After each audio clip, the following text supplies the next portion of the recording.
Warning.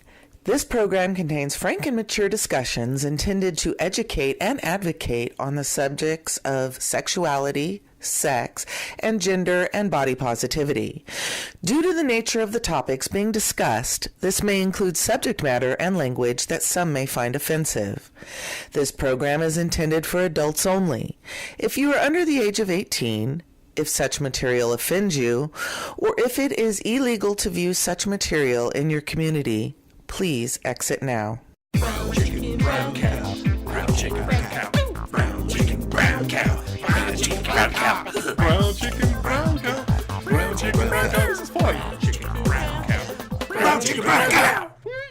Welcome to the Brown Chicken Brown Cow Show. I am one of your hosts, Sean Monkey McEnany. I'm sitting here with the deplorable, the fantastic, wonderful, deplorable. I love it. Infamous, David Lorette Mola. David. I love deplorable. I'm going to make that part of my thing now. I want to welcome you all to our third podcast on sexuality. Oh. Yeah, see how I did that? And spirituality. So it's that intersection of the two, and we've had some amazing guests on so far this month. If you haven't had a chance, go back a couple podcasts and catch up. In the meantime, we have with us today an amazing guest. He has a fantastic voyage and story about him. Yeah, I can't wait.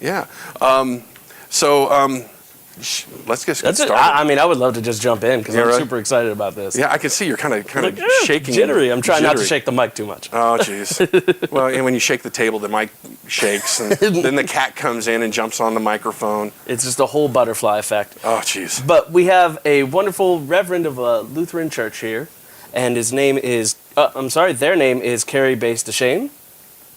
And let's go ahead, let's bring him on if we could. Cary, are you there? Hello. Hi, there he is. Hey. Okay. I'm here. It's and let me just correct your pronunciation real quick. Yes. Don't worry, it's happened to me all my life. But it's Bass-Deschenes. Bass. Sorry about that, yeah.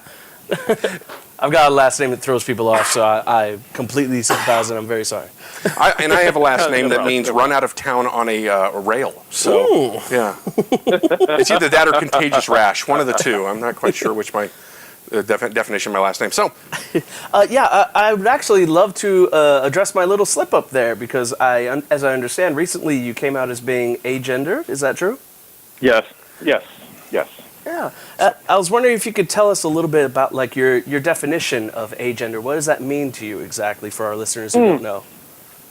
Well, basically, let's see. It's been an interesting journey. I think what started this. It's really weird how it started out. Okay, my first name is Cary, Cary, and all my life, I've been having people address me as Ms. Baz or something like that, and I'm like, it kind of bothers me, but it didn't bother me all that much. So I said, you know what? Let's just dispense with all that. My preferred pronouns are they, them, and their, and that way people don't have to worry about it at all. And then, that's that. So, of course, as many of us do, I changed them on Facebook, and nice. And that was that. And but I had a few people ask me about it. I was like, well, the question became after that, well, I didn't realize that you were agender, and I'm like, well, I'm not. And then I got to thinking about it, and I'm like, well, you know what? How do I identify gender-wise? Mm-hmm. What I realized, because, outwardly and, for many intents and purposes, I look like what you would commonly think of as he, him, or his. What is traditionally, and I hate to use the word traditionally because I feel like we're already starting to weigh things here, but traditionally in a masculine look, and I was assigned male at birth, and so what does this designation, agender, mean to me? And I've had to do a lot of soul searching about that, and I'm like, you know what, though? It really, really... I really feel, the more I think about it, the more I talk about it, and the more I feel like where I come from, where I've been, the fact that I don't really, the way I look is what I find attractive more than anything. it's not necessarily, who I am inside. I like it, but, I could just as easily look something completely different. And I would still be me and who I am, and it doesn't really make any difference on the inside or outside. Yeah, and I was in the car ride on over here, and I was thinking about it. My first partner actually came out in the middle of my relationship as being non-gender or agender. And I was thinking about it on the ride over, and it's really, from their perspective, it seemed to be more about how they wanted to be treated by others and how they viewed themselves also. But for a big part of it, it's how they wanted to be treated by others. Does that ring true with you at all? It's... I don't really think about it. I'm still working on it. Yeah, absolutely. I'm still working on how the whole part about how I view myself. Yeah. More than anything else. Yeah, no. I actually still feel kind of weird in trans spaces. It's like I've never actually, I've not actually, I've always been I've always felt like an outsider in trans spaces, and I still kind of feel that way, and I'm not really quite there yet. Gotcha. So this is something that's very new with me, and something that I'm very learning. And it may not have any effect on how I am in public or who I am to the world or anything like that. Particularly as long as I'm with the spouse I am, because he certainly likes me looking the way I do, and I'm okay with that. Outside the agender idea, how about more about your spiritual life and voyage in that direction, because that also has a very deep and interesting aspect to the fabric of you. My spiritual journey. You mean from childhood? Let's talk. Okay. Yeah. All right. So I grew up. I was baptized Lutheran. My family raised me Lutheran. I went to confirmation class. I was pretty in love with the church while I was growing up. I went after I was confirmed. I continued to be involved with our youth group, our very small youth group in the small church in Columbia, South Carolina. And I really identified with our reverend. I identified with the youth pastor, and I began to see myself in the role as a pastor, even at a very young age. So I had a calling. I really feel like I had this calling for ministry at a very young age.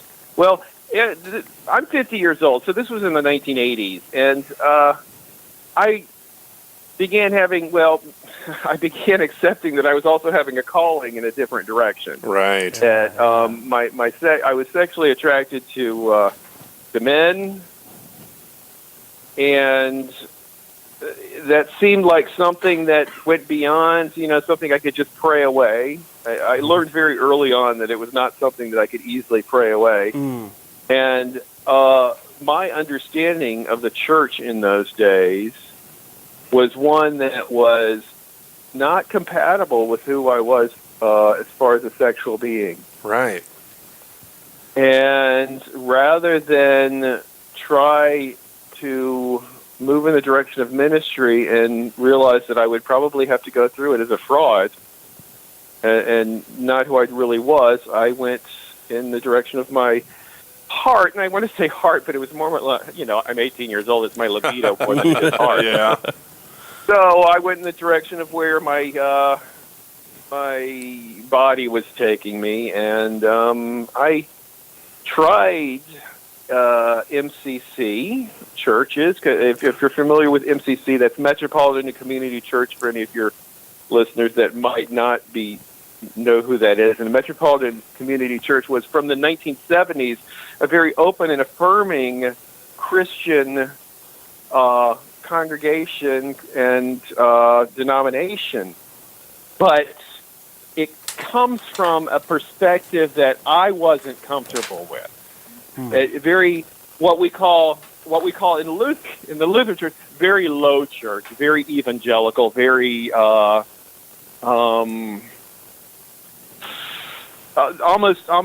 with Pentecostal origins, a very different kind of Christian religion. And I wasn't always really comfortable going there. And I fell away from the church. And, this is another part of my journey because, when I started,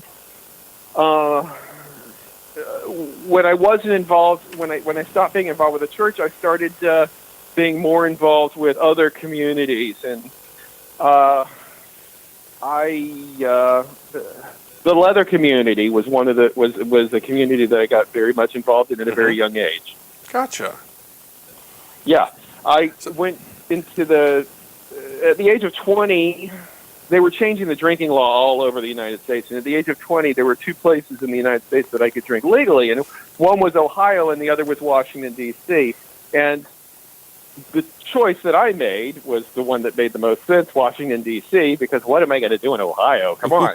I spent 6 years there. I know what you're talking about.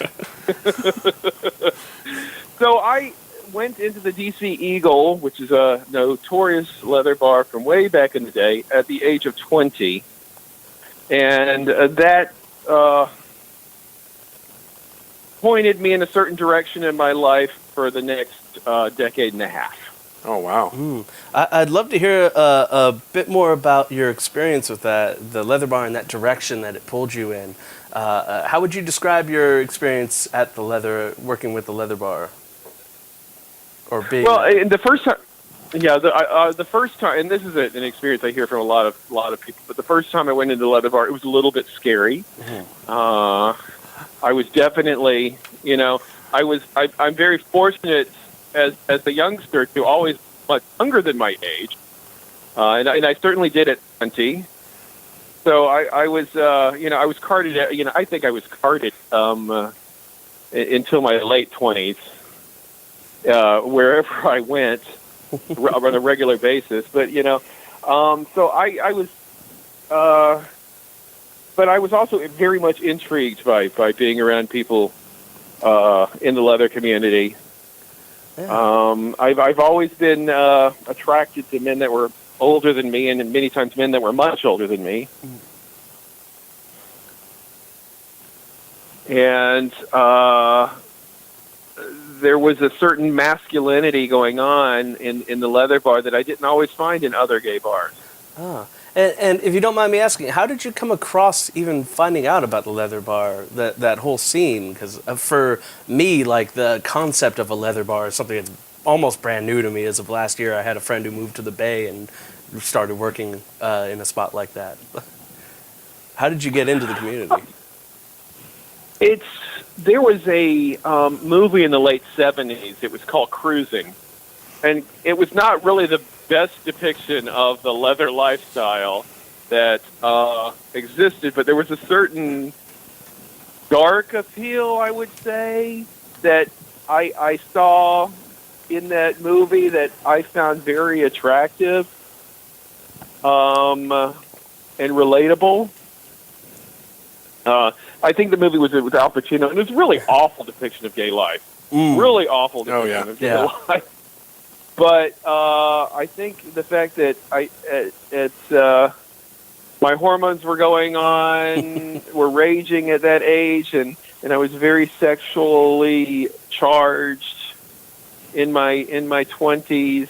That's the idea of being free with sex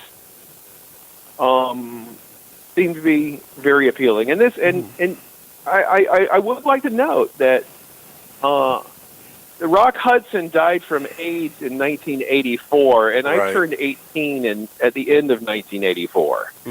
And my sexual life did not really begin to peak until the next couple years. So I was well aware of HIV, despite the fact that I was very, very sexually active in the late 80s and going into the early 90s. And I found, particularly with the leather scene, that I could explore my sexuality in any way that I wanted, without people judging me, without people saying that, I found acceptance with the leather scene. Right. Yeah. That I didn't find, and I was looking for a place to fit in, and it was a place for me to fit in because, when you're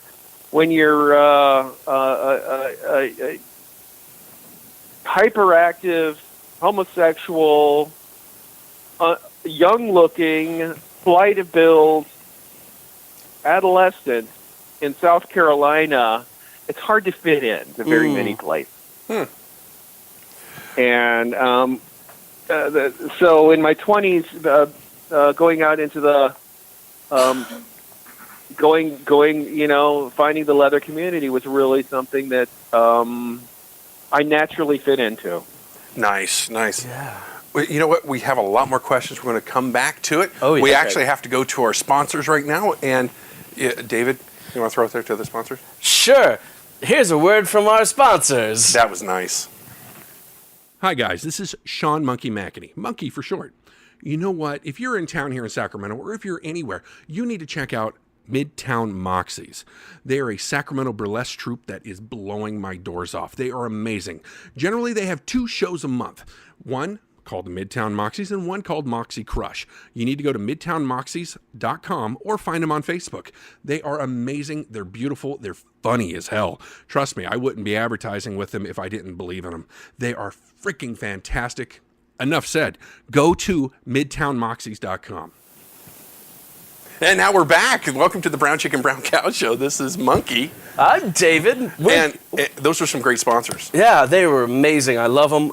We're here today with Reverend Cary Bass-Deschenes.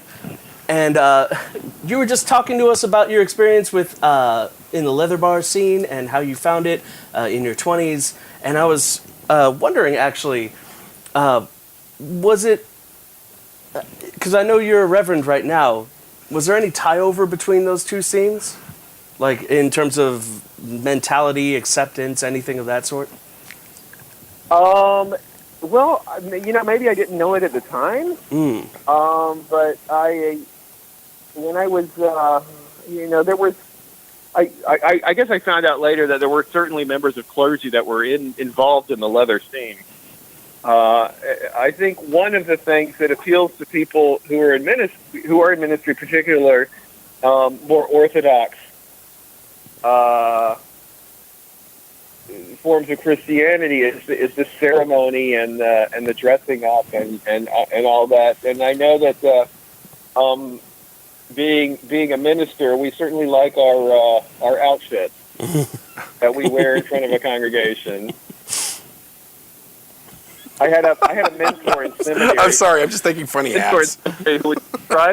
He was a seminarian in Chicago way back in about the same time period that he was that first was studying under.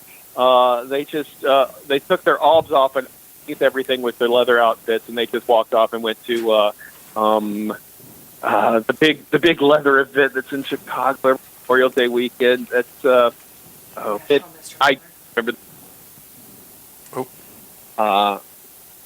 So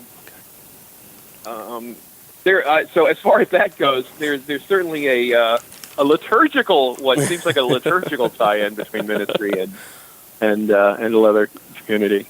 Yeah. But go on. Oh, okay, cool. How did all these experiences affect their spirituality to ministry? All right. Well, okay. Now, one of the things that happened to me while I was involved in the leather community is I now granted, and I don't want to put down the leather community, and I don't want to suggest that there's anything that's specific about the leather community that's different from anybody outside the vanilla community or basically everything else. I did find easy access to drugs and drug use while I was involved in.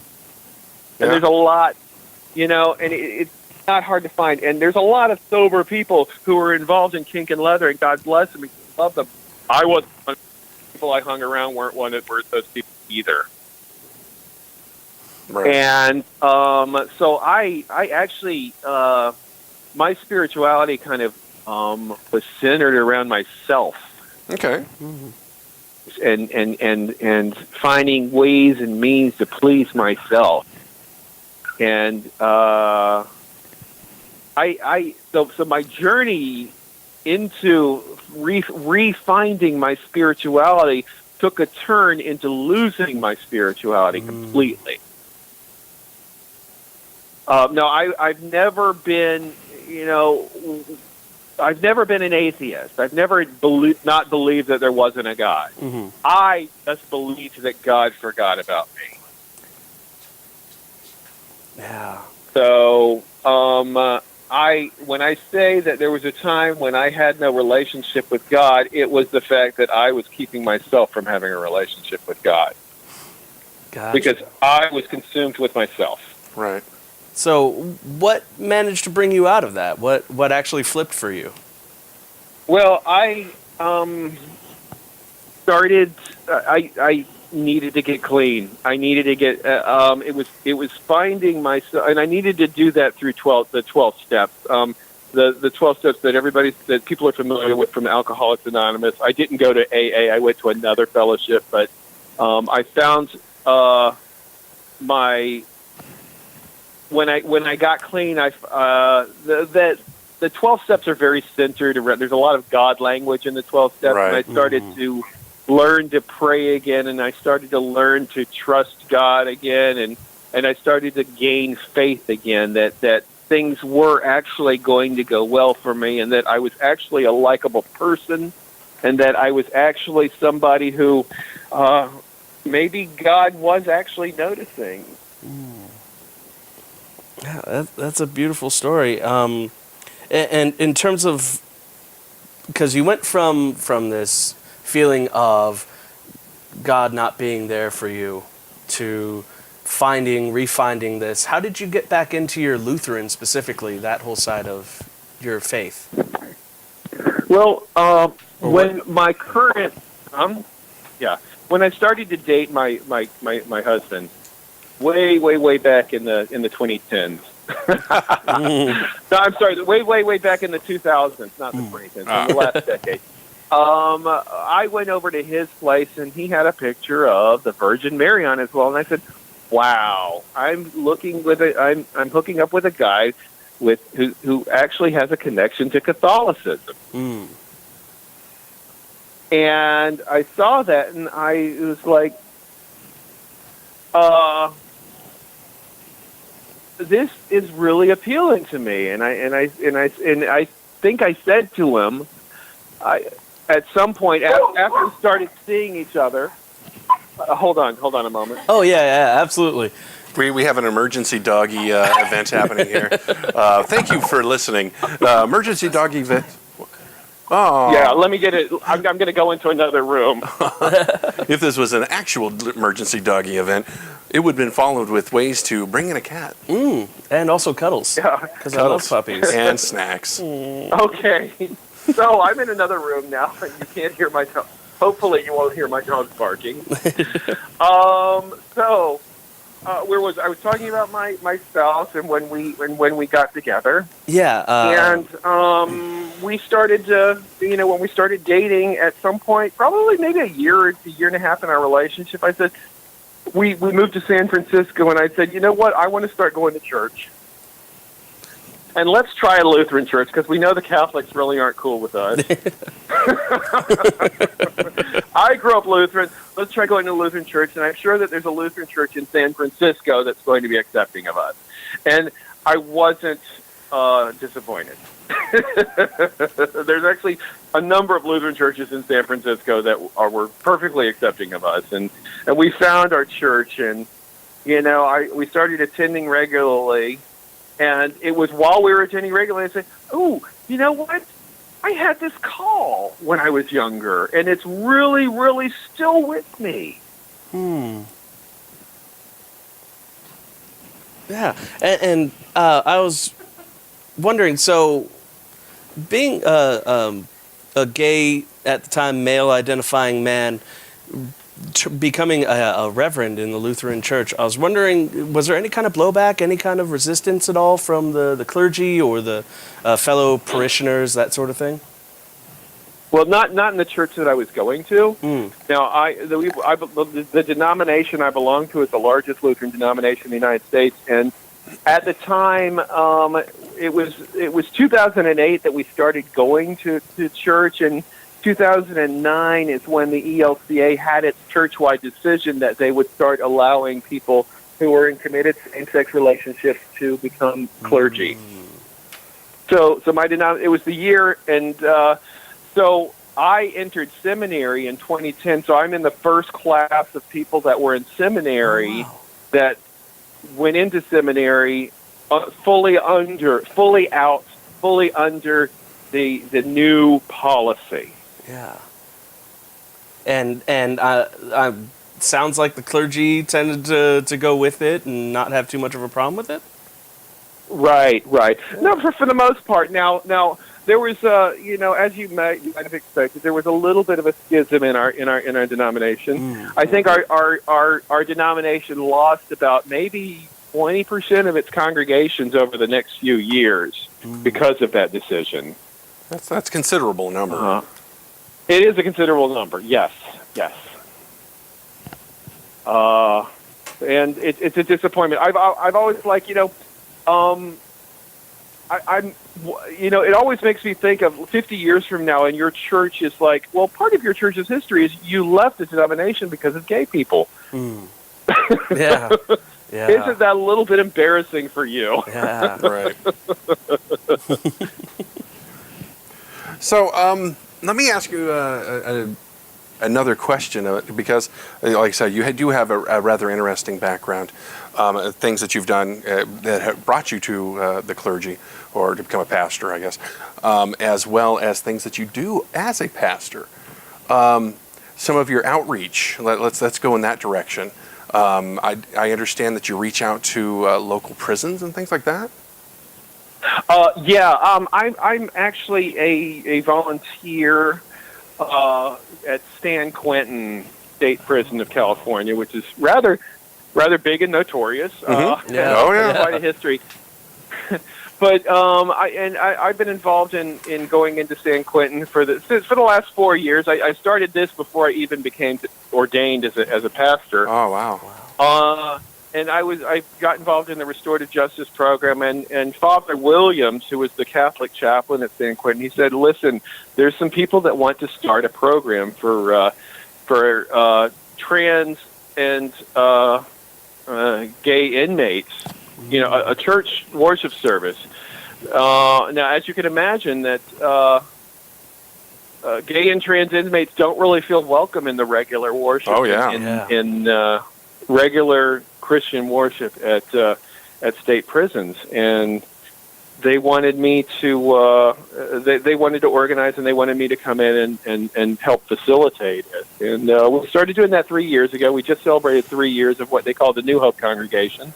And we meet we meet on Saturday mornings, because the church isn't available on Sunday mornings, and I'm not available on Sunday mornings.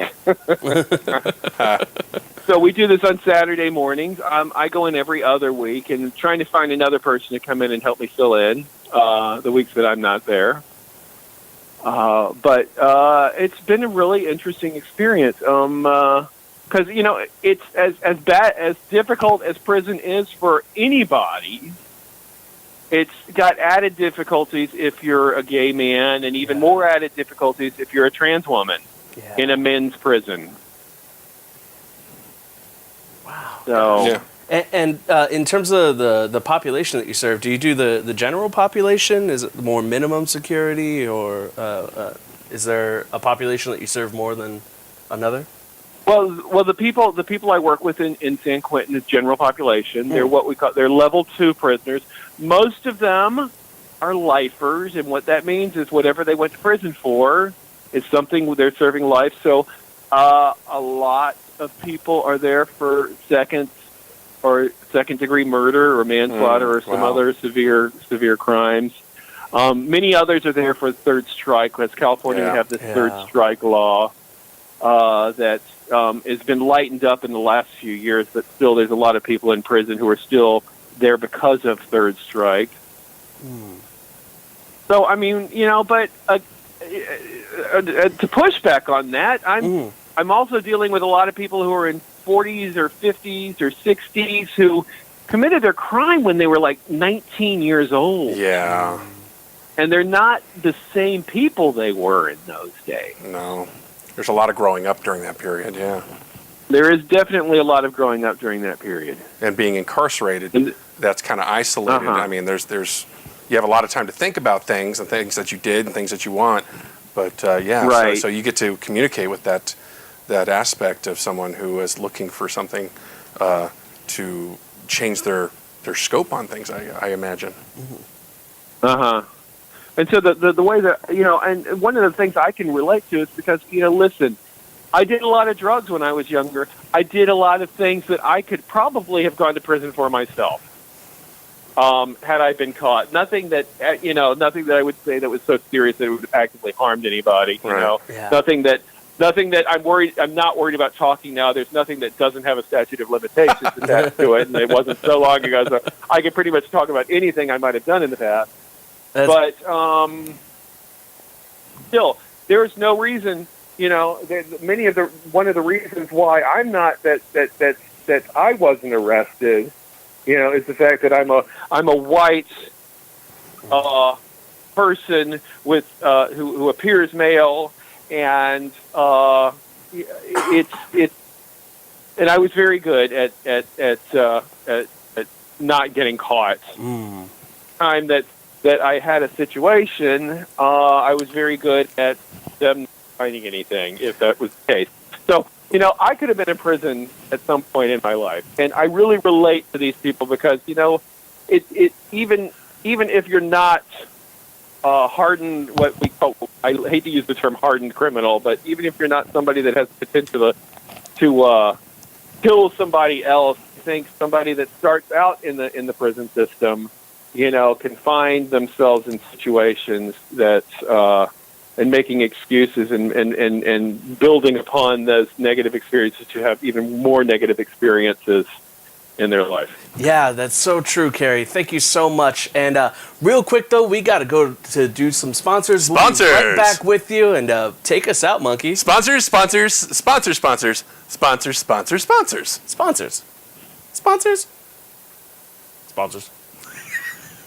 Hi guys, it's Sean Monkey McEnany from Brown Chicken Brown Cow.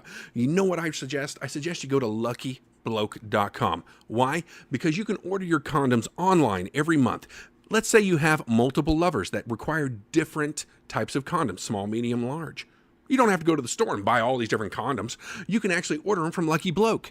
Let's say you have a lover that's latex sensitive. You can get latex-free condoms in that same package with everything else. It is a fantastic program. It is a monthly service. You need to go to luckybloke.com and tell them Monkey sent you. Trust me, they know who I am. Welcome back to the Brown Chicken Brown Cow Show. I am Monkey. And I am David, and we are here with Rev Cary Bass-Deschenes. And, we're doing our best to not derail the show completely. So you were sharing with us some of your experiences with prisoners, the differences between being a white male in the culture as well as some of the naughty things you did when you were younger, so that you were able to sidestep some of that and not be arrested or not be noticed as much for it. So is that one of the reasons that you are giving back to that community? You might say it is one of the reasons, the fact that I've done, but I think more of it is tied into my spirituality and my relationship with God. I think, now I'm going to get into some deep theology, but I firmly believe that, my having been forgiven by Christ on me is something that drives me forward to act out in good ways towards other people and to be humane to other people and to help other people. I talk about the prison work. One of the work that our congregation does is we work a lot with the homeless people of Berkeley, and there's a lot of homeless people in Berkeley. Yeah.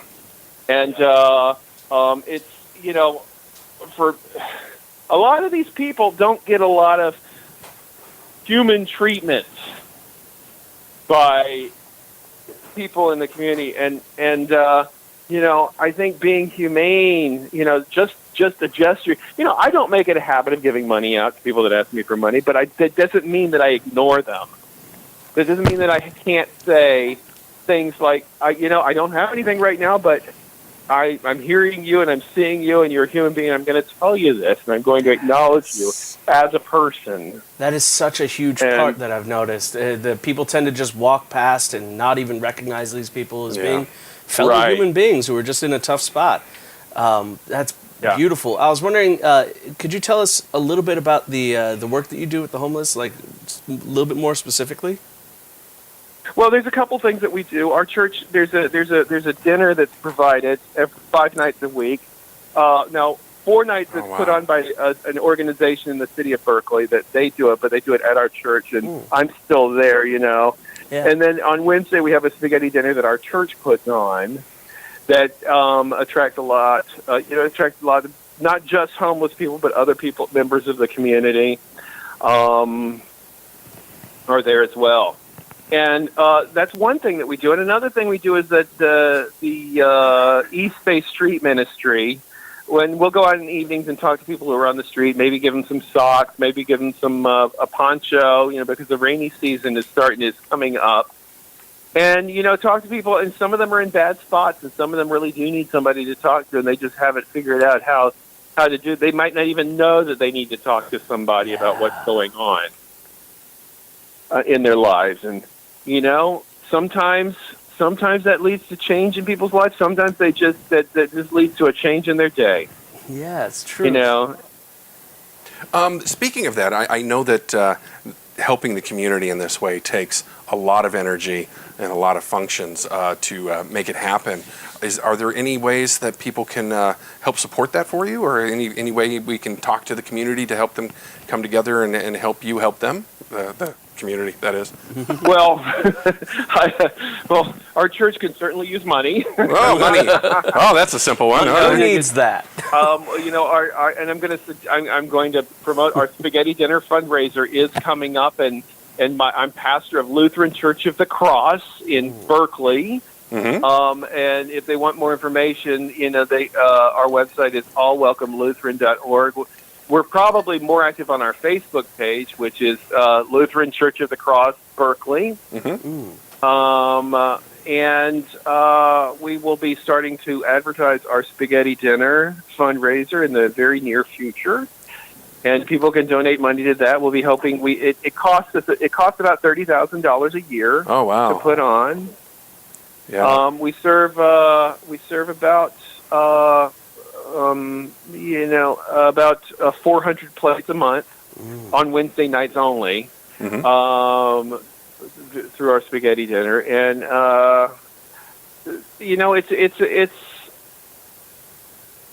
it's one of the ministries that we do, and the fundraiser basically helps us. I mean, it's something that our church does for the community, basically. And we're pretty well known for it in Berkeley. Nice. Yeah. I'm curious, because I noticed I grew up in a Catholic church myself, and part of the hard part that the priest had was getting the congregation to be active.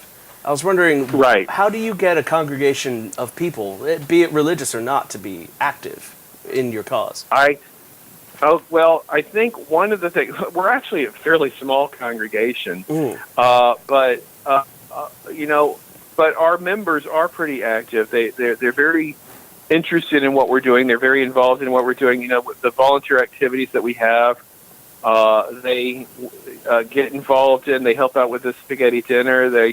Some of them are interested in coming out with me and doing the night walk. They are politically motivated. They. Would you say they come to you?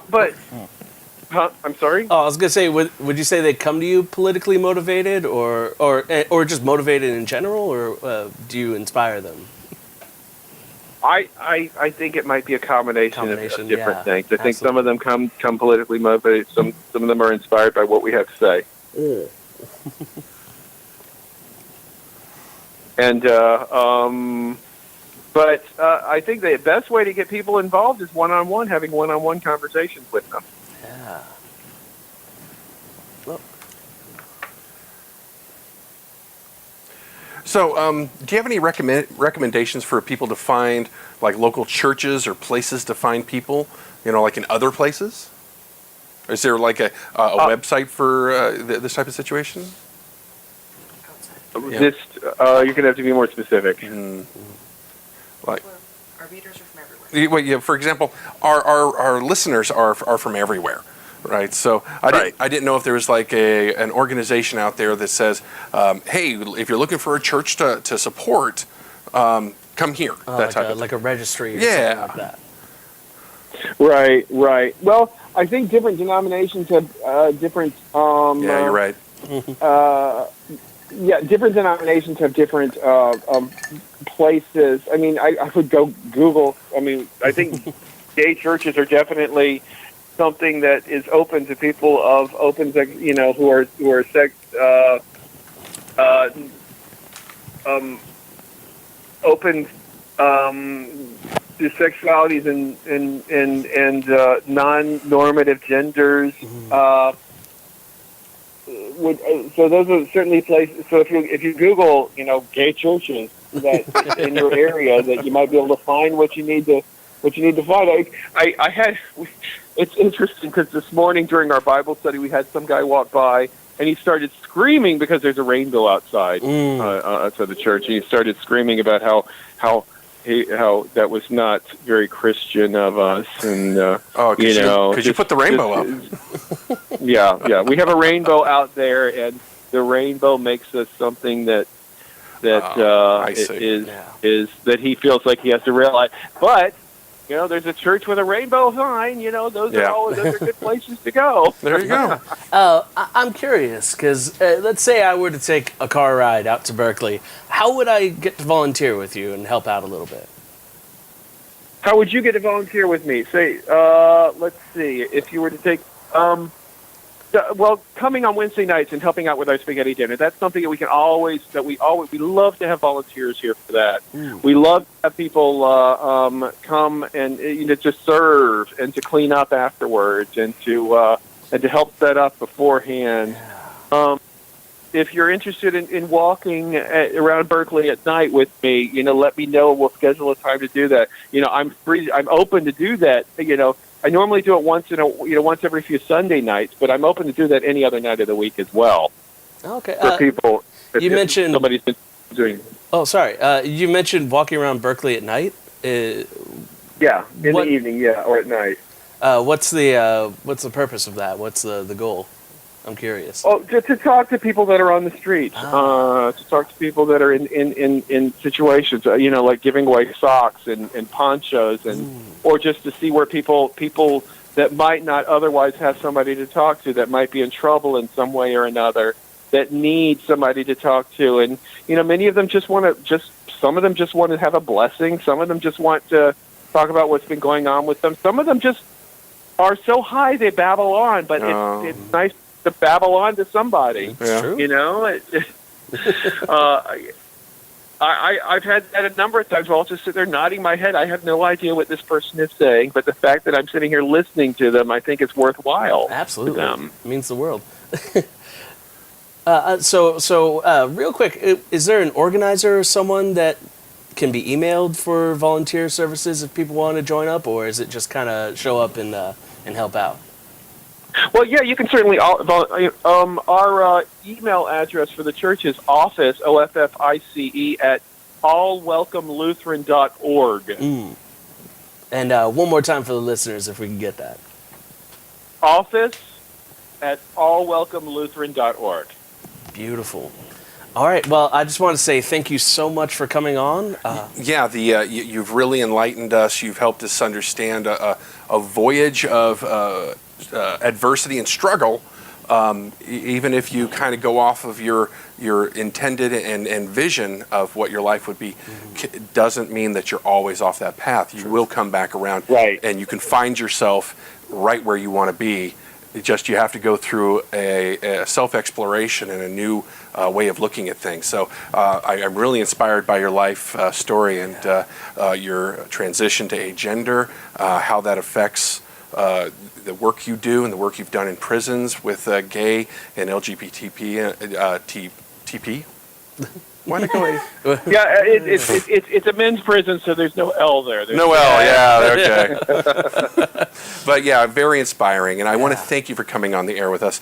At a later date, we were going to reach out to you again because this is a topic that really deserves more exploration, and I know you have more to give and share with us, so I just want to say thank you. David? 100%. Yeah.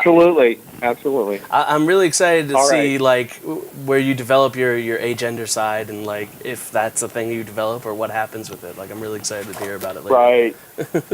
We'll see how that goes. Okay. Yeah. I'm definitely talking about that more. So with other people and trying to explore it with myself. Beautiful. Nice. So yeah. So this has been the Brown Chicken, Brown Cow Show. I am Monkey. I am David Loretta Mola. And, check us out next week. We're probably going to have a show. Who knows? There's always shows. There's more shows. Constant stream of shows. Shows and shows It and doesn't shows. stop. It's just show. Yeah, well, Wait a minute. What are we talking about? I don't know. Bye, everyone. Take care. For information on becoming a sponsor, advertising with us, or becoming a guest on our show, visit us at brownchickenbrowncowshow.com. All material in this show is copyrighted 2017 by the Brown Chicken, Brown Cow Show and Podcast and Marry You Creative Solutions. All rights are reserved. Brown chicken, brown cow. Brown chicken, brown cow. Brown chicken, brown cow. Brown chicken, brown cow. Brown chicken.